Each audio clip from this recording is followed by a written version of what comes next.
UFC heavyweight Mario. No, you're not making eye contact now. No, what am I supposed to look at? Just look at me. Oh, is it? Yeah. Alright, guys. Just look at me, innit? Right, guys. UFC heavyweight Mario Pinto. I'm fighting on the 11th of October in Rio de Janeiro, Brazil. Fighting former kickboxer Jonathan Diniz. 3-round fight. I'm excited for the slugfest. Why are you stiffening up now? Just because I said it's an interview. You gotta be like pre-fame Connor. This is your pre-fame Connor interview. Now you got blank, innit? It's isolation. It's always isolation. Isolation. It was always isolation. Don't shell up too much.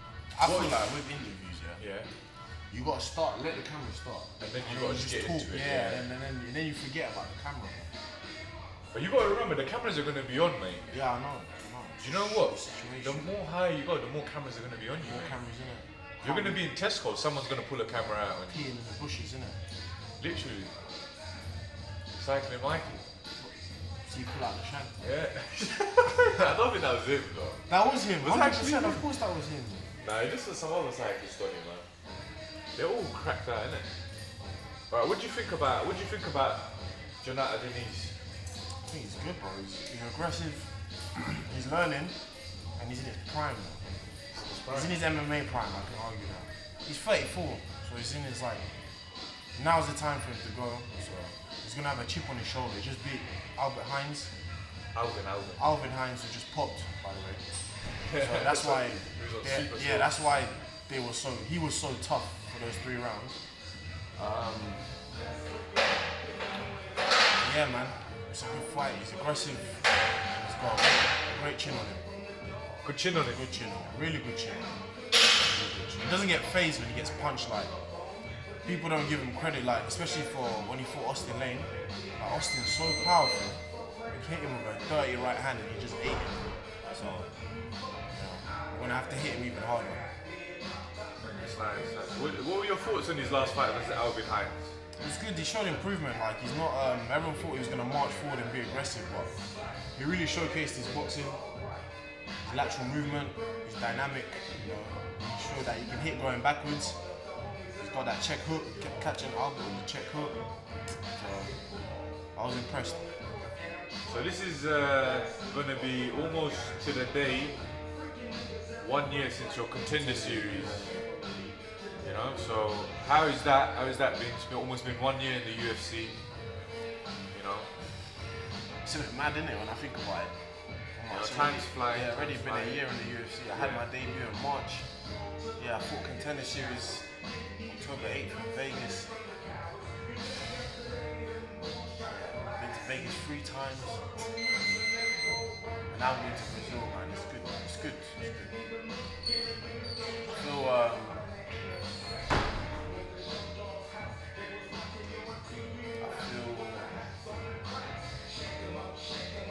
I'm pleased.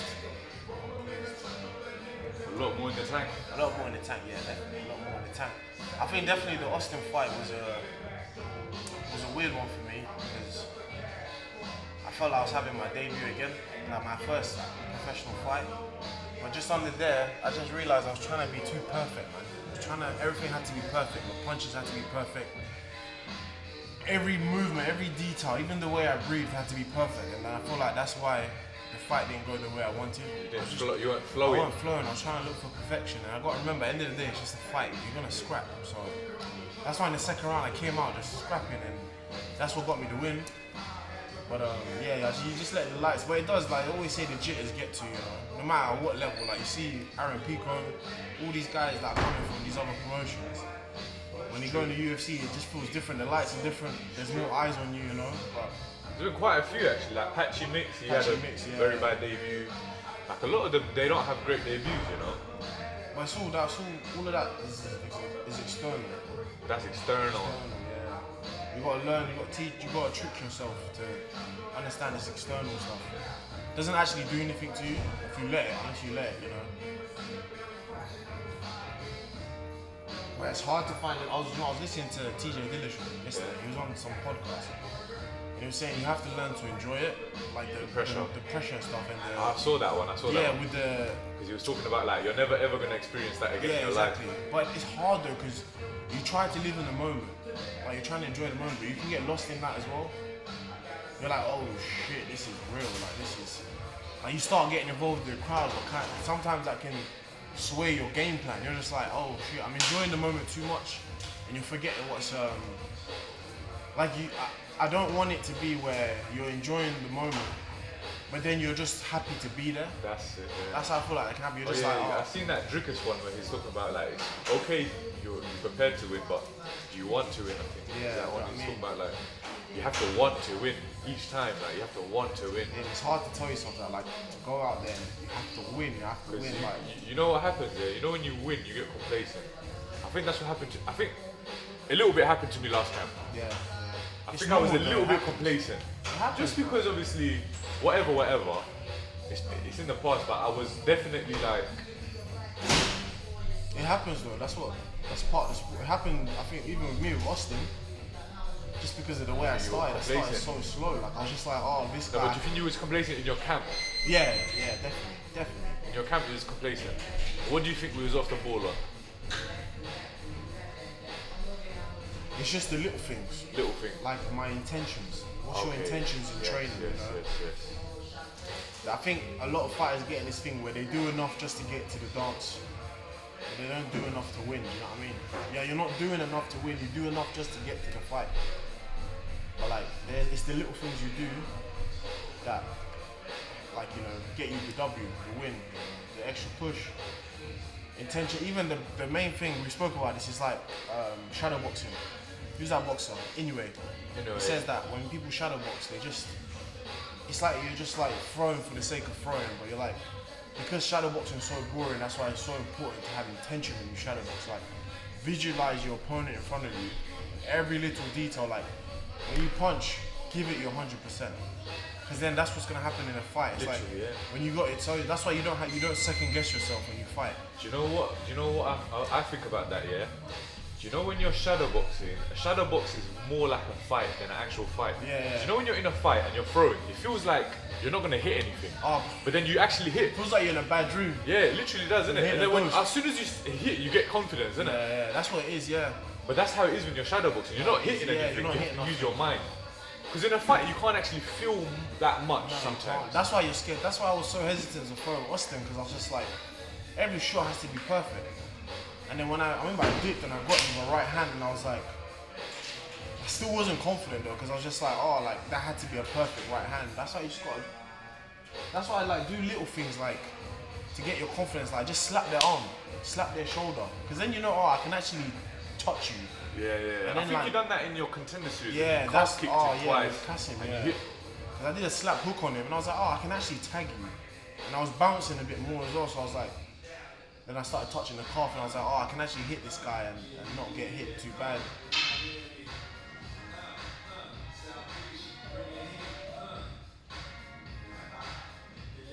So would you say the mental side you've been working on? a lot Yeah, more? definitely. And I've been doing a lot of mental work that I did when I was in LFL for my last fight with Kasim. Going back to that, I wasn't journaling that much in my last fight. That's major, man. That's Yeah, major. I got complacent with that. I was like, I don't need to journal. I tried to journal like last minute, and then that's A pointless. little too late, innit? When you journal through camp, you just remind yourself of how it's going, and it's like a summary of the day.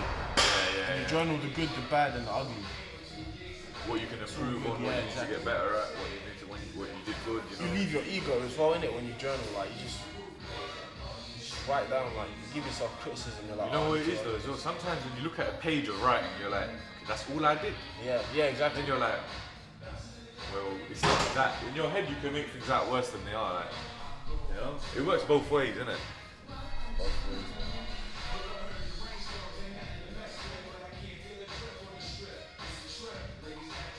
So now, it's your third fight in the UFC technically. Yeah, third fight. Yeah. Third fight. So, you know, after this one, would you want to speak about your plans for 2026, or maybe even get one in before the end of the year? I do want to get one in, hopefully in Saudi. or Qatar. Somewhere in the Middle East. Trying to get that Arab money. Arab money, baby. But yeah, ideally then, depending on how like my body is, if I got any injuries and that, and if the matchups make sense. Yeah, and then get ready for next year. But like always, like when I was in LFO, I'm not trying to rush, but I understand in this game. You get a lot of people complaining that they say that you're too patient. Yeah. Even when you fight and things Stephen like that. Struve said that. He did, yeah. He said my biggest issue is like, he's like you're not aggressive enough. And he said that when you are aggressive, it's a fight. It's hard. Like, I feel like I'm traumatized from being aggressive. You know, I feel like there's so much power to watching content and watching too much content.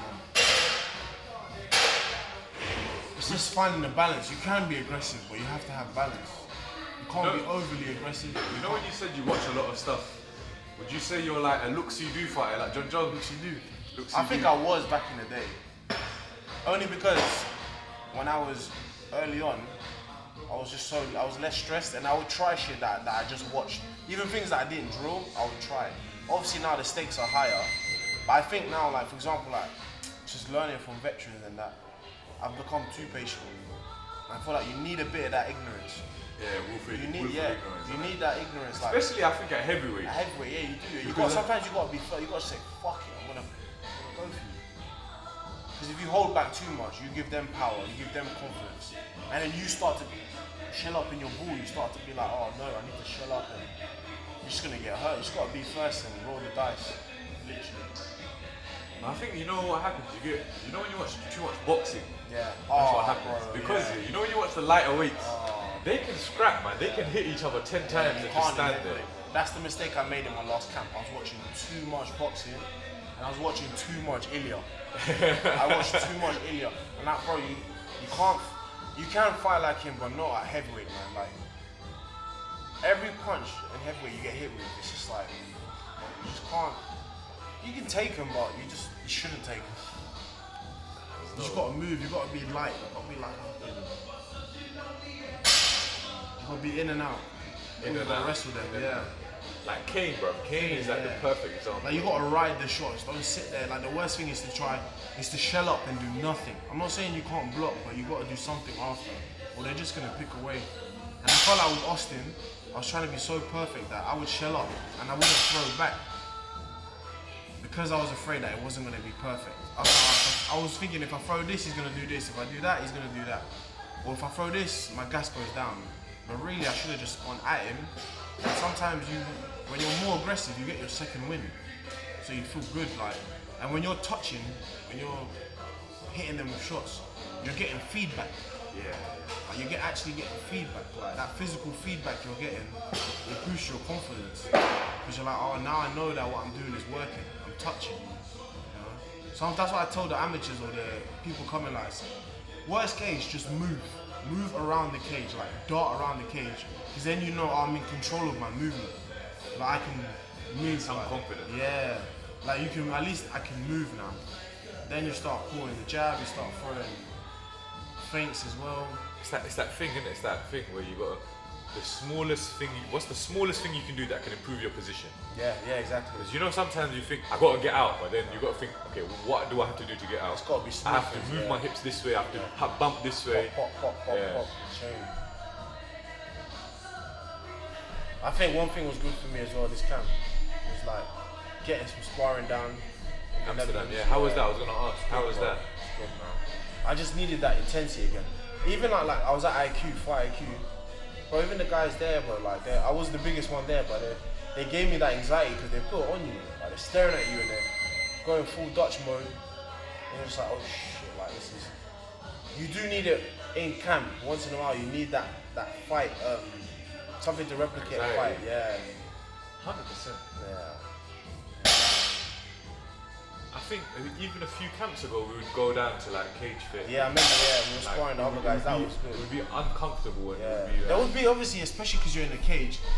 It's still the same thing, like a fight day, isn't it? It's like the same thing. You're traveling. You're going down to a new venue.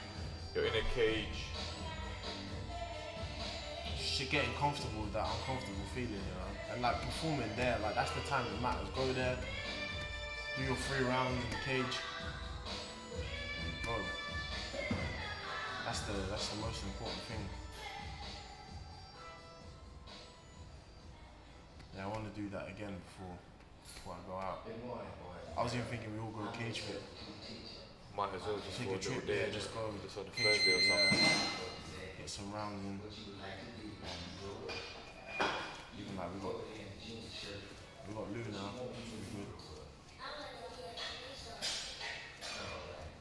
Yeah, man. I'm doing this. I need to watch out for this. I got to keep this thing going, this record going. It doesn't matter because I was like, that's even worse. That fear literally stopping me reaching my highest potential, stopping my performance. Like that's the whole reason why I do this. Because I want to fight and I want to look good fighting. I want to showcase my skills, but I let my own need to be perfect stop me from being great. Do you know what I mean? Because I was just like, oh, I can't throw this because it's not perfect. I'm like, just go in. That's why they say you gotta go in there and just have fun. Do you know what this is though? Do you know what this is? I'll tell you what this is. This is from watching too many highlights. Oh yeah, it was. Because if you watch too many highlights, you're watching the highlights, bro. How many times has John Jones fucked up a technique? I know, yeah. You see 10 spinning back kicks he throws, one of them makes a highlight. Yeah. Not everyone. Yeah, highlights are Some bad. of them are shit. Yeah. You gotta watch. Yeah, when you watch highlights, you just see the best. That's so true. Yeah. You're just watching literally, it makes the cut. I'm like, oh, these guys just throw perfection every time, bro. I'm like, everything they throw, nah. If you watch the full fight, you're like, it's kind of dead. Yeah, that's all. But like, from a casual perspective, but when you watch the little things they do, it's nice, man. Even like when you watch Izzy, like in his prime, when he was striking, you're like, this guy's unreal, but he'd still get caught and stuff. He'd still make mistakes. Yeah, Even heavyweights. It's just the best guys are the best at recovering from their mistakes. Yeah. They don't let a mistake fuck up their mental. That's it. That's all it is. Like, that's why that book, you know, The Inner Game of Tennis. Yeah. It's like tennis, bro. Fighting is like tennis. It is, yeah. You're hitting, you're getting hit. You have to recover. You have to. What do you do next? Your serve, my serve, your serve. You know. You just gotta trust yourself. Trust your movement. Trust being agile. And you gotta remember, bro, like, I like what they were saying to Moses here when he fought Dylan. Like, he's been preparing for this since he was young. Like, we've been preparing since we started MMA. It's not just we've had a 10-week camp. We've been preparing for time. You just forget it, like you forget to tell yourself. I've been training for a long time. Yeah, there's a lot of things that you've worked in previous camps that you haven't got to show in your last fight. But you can show it. Yeah, exactly. That's it. Even in doing sports in general, bro. You've been doing football when you were young. So you've been training being agile and moving. You've got to understand you've been an athlete for a long time.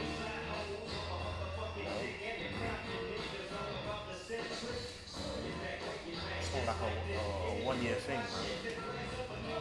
Obviously, you've got a lot of fans in Portugal, a lot of Portuguese people supporting, even in 100%. Brazil.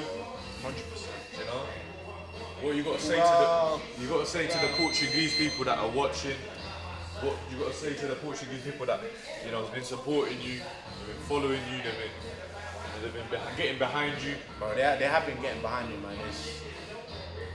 They're very patriotic, and I always appreciate it, man. And I'm proud to be Portuguese. When I go to Brazil, I want to get the job done, man. 100%. Hopefully, I'm hoping, man. One day, not hoping, we'll bring the UFC to Portugal. They'll hold an event there. That's my plan. Stade de Luz. Get me, Manel, and Jacqueline on the card. Shut shit down, man. It's a good point. The UFC are trying to expand in Europe. Trying to expand, man. I don't see they can. There's so many places in Portugal to. I know. Obviously, Ilya said he wanted to go to Spain. I mean, Portugal's down the road. Come Portugal, man. It's easier, bro. We've got great food, great people. That's the place to go, man. That's the move to make. It's your move. It's your move, man.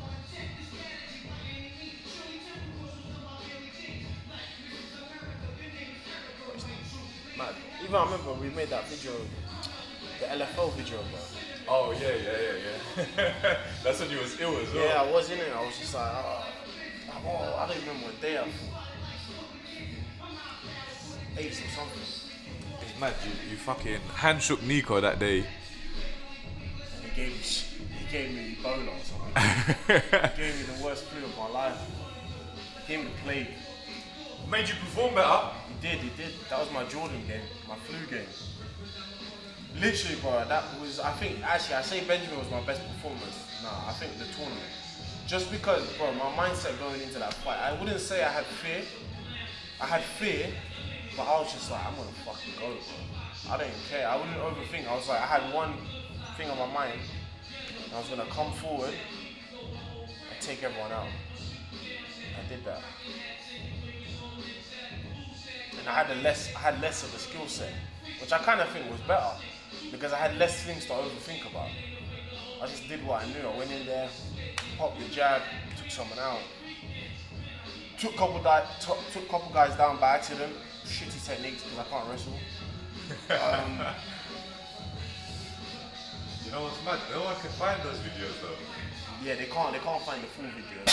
But like Robin Back's breakdown. Got a lot of it. There's me taking them. It was just a number 2. It wasn't that good, yeah. But yeah, they can't see the one. But even when I forget, yeah, I always say it. I've only got one takedown, which I thought was Cassian, the double leg. But I've taken Thing down, Kapoor, taken Halima down twice, I think, and I took Joffrey down twice. That footage is not available No, either. it's not. Only I have it. Oh yeah, all you got is that fucking 240p footage of that shit, bro. It's so bad, but I've got the footage of that. I got him down twice for number 1. So he tried to come and take me down. 2021 was a fun year of MMA, innit? Because they were just getting back into it from COVID. Yeah. It's strange, innit? Strange, man. It's the end of the year and it was just strange, bro. I was still trying to find an amateur fight. She was like, I remember, because that's when I had my debut, a couple months after you.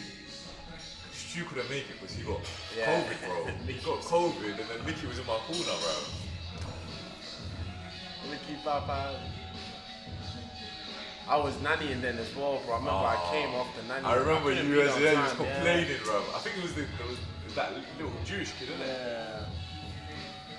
That's mad, bro. I don't understand. So what do you think your life's gonna look like in the next 3 years? More pains and ache, but I'll definitely be in the top 15. Actually, no. You're not in the camera no more, Aki. 3. No more. You're not in the camera no more. What, do I need to go back? No, you gotta squat down a little bit. I think in 3 years I'll definitely be in the top 10. Without Top a 10? doubt. Top 10, 100%. Top 10. You know, training more. I think I would have travelled a lot more. I want to bring back a lot more information back to the UK. I feel like the UK is another place that's going to be like, bro, I think even wrestling here is going to be different in 3 years. Because now there's a lot more wrestling gyms here. There's a lot more like wrestlers from like Afghanistan, Tajikistan, Georgia, Russia. They're all emigrating here. But they're actually making gyms now. And the problem is the kids are doing wrestling here. So it's the generation before that are gonna help the wrestling. The generation now, or the future generation is gonna make the wrestling a lot better here. Because then they're gonna already be like well-rounded wrestlers from such a young age. So we're gonna catch up with the rest of the world, man. But yeah, 100%. 3 years, I'll be in a better place. Not that I'm in a bad place now. I can't complain, innit? I'm doing what I said I wanted to do. Everything else is just gravy, innit? You prayed for this moment 3 years ago. Yeah, Yeah, I prayed for it, and I'm like, what do I pray for the next 3 years, innit? Just be in title contention, mate. Title contention. Do you think Tom's still gonna be here? He might, you know. Everyone, I feel like, because I said the same thing. I was like, if I got the belt, I'll probably just fight 2 times and then maybe hang it up. But bro, when they're throwing those numbers at you and you're like, I can have one more. I can make another. Especially now because the money's going up, the pay's going up. You know, you're just thinking so far ahead. Having that much money in the bank. He's not a big spender as well, so it all depends. I feel like now though, because it's harder to get into the UFC like compared to before, because we're getting into a lot of people like myself, we're getting into the UFC a lot older. not old like at the right time. Yeah, but because a lot of the guys, a lot of the legends, they got in at like 20, they got in 21. at 20. We can't be in the UFC. We can't do the sport for so long because unless you want to do it at an old age, which I don't recommend. But I feel like that's why it's so hard to be like Jones or like GSP or Demetrius and these guys because they got in so young. So and obviously the talent pool was lower. It was easier for them to have title defenses, but now it's just so hard. Like the level's so hard now. You know, everyone is well-rounded now to some extent. So like to fight that much and then defend your belts is hard, man. It's so hard. Just gotta make your money. Who do you think's the ones to watch out for in the heavyweight division then? If Tom's at the top. Tom's at the top. So he was fighting Cyril. What's your predictions on that? Cyril versus Tom. I feel like people are not giving Cyril respect just because he happened to lose to two of the best heavyweights in the division, former heavyweights. Francis Ngannou and John Jones, like two of the best fighters ever. I mean, like he lost to two good guys. I think Tom can definitely beat him, but Cyril's also crafty, you know, and he's got experience. He's done 5 rounds as well. Done 5 rounds? Yeah, he's done 5 rounds. So I don't think Tom will just go and sub him that easy. Because no, I take it back. I think he can take him down, but I don't think the submission will be as easy as we think. I don't think so. But you know Tom, he took down Volkov and he made easy work of him. He got the straight armbar. Straight armbar on him. We'll see. I just think Styles get fights. I think Jones was just so crafty with it. It was so unexpected, you know. But yeah, other people to look out for. There's a lot, man. I feel like people are just like a lot of the heavyweights now are more technical. They don't rule as much as before. That's why people are not finding it that exciting. We just got more well-rounded guys. Like I think Jaltin's the guy to look out for. Jaltin, Ante DeLeo, who just got signed. Mick Parkin's another one. He's a very technical heavyweight, not the most exciting, but he's underrated. Ideally, like that loss to Tybura could have gone either way. You know, he's gonna come up. Who else?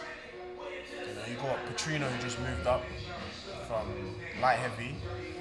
I don't know if he'll be on the side because he's a big boy, he's thick, you know, and he beat the guy that I beat. He beat him easier than I did, took him down and just choked him out. So that's another one. There's new signings as well. So I think the division's there's gonna be a big difference. It's gonna get exciting now. We're gonna bring light back to the heavyweight division. We'll make it great again. You're gonna make it great again. We'll make it great. You gotta say that you gotta say that pointing at the camera. We're gonna make heavyweight great again. Yeah, we'll make heavyweight great again. Like people forget, man. They're like, they're trying to mock us. Like they're making a mockery of the division. Like people don't understand. Like at heavyweights, like we break the rules, bro. You get tagged once and you die. Like one awkward punch and you can go out. Like so people they just run their mouth and say, oh, heavyweight's so boring, it's terrible. I'm like, if any of the maybe like heavyweight, any other division, they can't do what we do. The thing is though, I think the main criticism comes from the fact that a lot of heavyweights aren't natural heavyweights, they're just fat middleweights. Maybe.